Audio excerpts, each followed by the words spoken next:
5, 6, 7. However, like I say, I started my business when I was 16. If I'm correct me if I'm wrong, but a business isn't supposed to be, or it's not usual. It's unusual for a business to be making a profit within the first 3 years. So if you come out of school and go through college and go to sixth form and you've started your business when you're 21 and it's not making a profit till you're 24, and I started my business when I was 16, it's just I've got 10 years worth of experience, 10 years worth of mistakes that can all help me today. And that's where I think it was beneficial. There's also so much education that I would have lost out on. But thankfully, how everything's planned out, I didn't even need the education that I've got. All I needed to do was be able to read and be all right with maths. And I'm actually very good, right? But all I needed to do was be able to read, which I learned to read and write through social media. And I needed to know how to do maths. That's all you need to do to be a good entrepreneur. Now, you have to learn a lot, and you're going to make mistakes and you're going to fail. And in the world of business, failing and not making a success is losing money, which none of us want to do. But with that 10 years worth of experience, it's going to set you up. Like if you start at 21, 22, right, any expert or superstar in their field, boxers, footballers, golfers, swimmers, runners, when do they start? They don't start when they're 21, 22. So there are people that do start late and do very well. However, most of them, if you got 100, there'd be 5 of those. And it's the same in business. And that's what I try to be. I try to be a professional entrepreneur. And the thing is about an entrepreneur, I'm an entrepreneur businessman because I love business and I love making money. But you're a certain type of businessman, Alfie. Like what we're talking about, that's the trajectory people go on in terms of they're starting at 16 or 23. But when I'm getting underneath the surface now, and like there's so much in the news and brainwashing. Like at school, if I was called fat, you're called fat. Yeah. It was just like you got called a name. It's okay. Now it's like your child will come home and go, I got body shamed today. They said that to me. I'm never gonna go to school again. It's like little bit of failure and they don't know how to combat it. It's like society looks like it's getting weaker and weaker. And it looks like you've got something different in terms of to become an entrepreneur, you've got to be quite solid underneath the skin. There's a lot of stuff that you take in every single day that you just walk straight through. Whereas other people, 1, 2 stones come and they were like, no, I'm giving up on this business, or they keep saying no to me. Like, what is that difference in you think? Well, I'll be honest with you. This country it doesn't want entrepreneurs.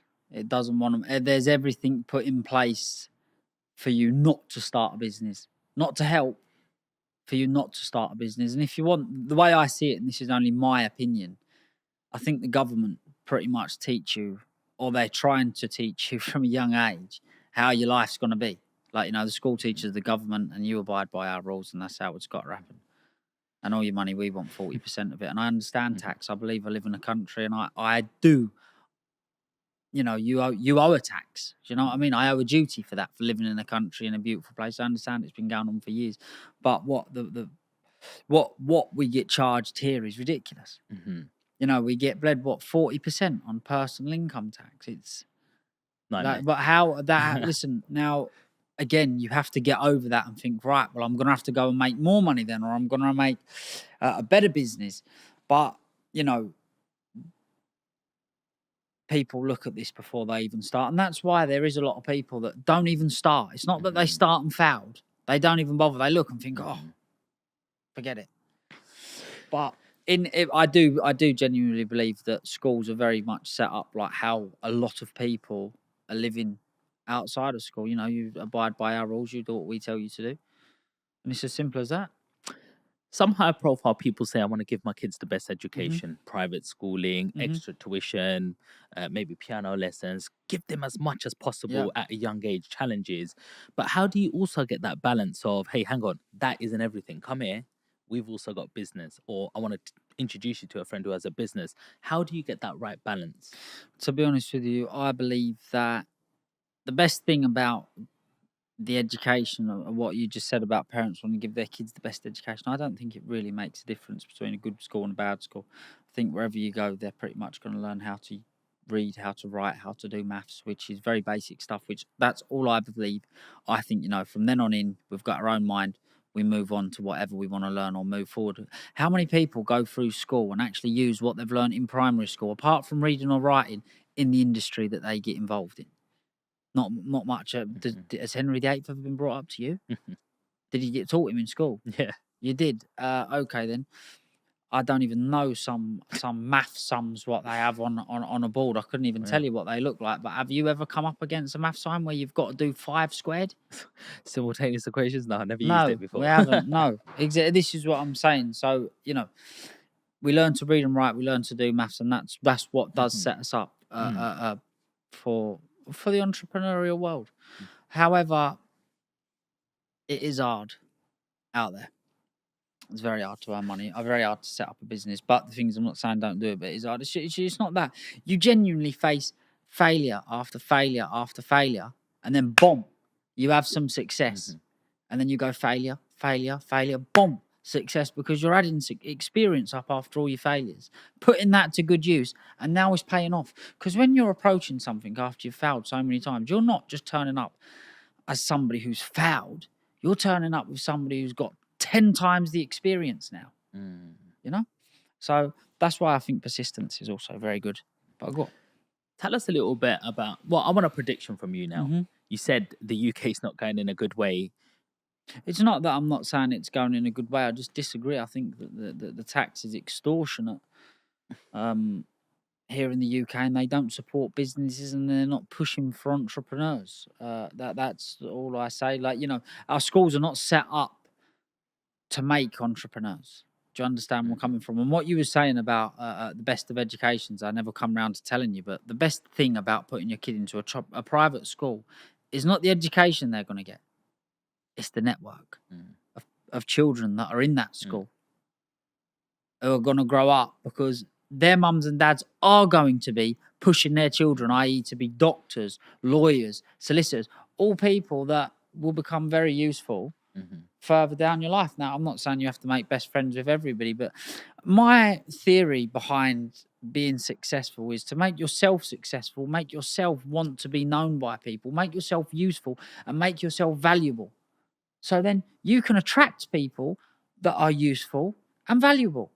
And then that partnership, you don't have to be best friends, but you must know, right, yeah, I know he can do that, and I know he can do that. We could swap favours, and that helps you an awful lot going along life. Now, I'd like to say friends, but I'm sure you've got somebody you stay in touch with.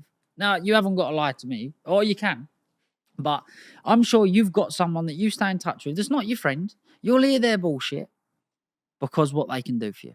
And they probably do the same for you. Probably, yeah. You know? And that's why I believe that we should make ourselves valuable, like experts in our field. That's what you should aim towards. And that's also an art as well, to hold on to a person in your network. You're like, I didn't like what you said, but, you know, I do need to get You're this useful. thing done. I can't fall out with you over that. Yeah. You're worth too much. It's true. But but some people will just, oh, fuck off, I don't give a shit. And the next minute, later on, they hit a hurdle and they're like, oh, I needed him. You can, you know, I value my pride an awful lot, and there's nothing that I would exchange my pride for. But a lot of things we get arguing about is pretty much usually who's right and wrong. And I'm happy to wipe my mouth and agree that I'm wrong if someone's a value. If they're not a value, then why would you hang them around? Why would you have somebody that, if you're trying to be successful, pretty much anybody that is not helping, push you forward, giving you praise, all the negativity has got to go. Because the thing is, you're facing negativity anyway. You don't need someone to come and tell you, oh, this could be bad, or, oh, I don't think that's going to work. No one's done it before. You need, do you know what? No one has done it before, but let me tell you something. You're different. That could be the difference to making success or not. One person saying that to you. Or it could be the difference of not doing it. I'm thinking, no, I can't do it because someone said to you, no, you can't do it. There's so many times I believe I've heard people have conversations and say good ideas, and I'm looking, thinking, do you know what, that is a good idea. Someone's looked up and said to them, nah, I don't think that'll work, and I never ever did do it. Is there one piece of advice that you remember from anyone in your family? Just that one thing that stuck that made you have that belief that I can do this? Is there anything that got said to me that made me believe that I can do this? To be honest, seeing me dad do it give me a lot of motivation. And on top of that, you know, even when I was a kid, as far back as I can remember our daddy's boys, this, that, the other, and it never really got under my skin, and it never bothered me. However, at the same time, I still did kind of want to prove them wrong, because when people are saying that, and it's not true, it doesn't get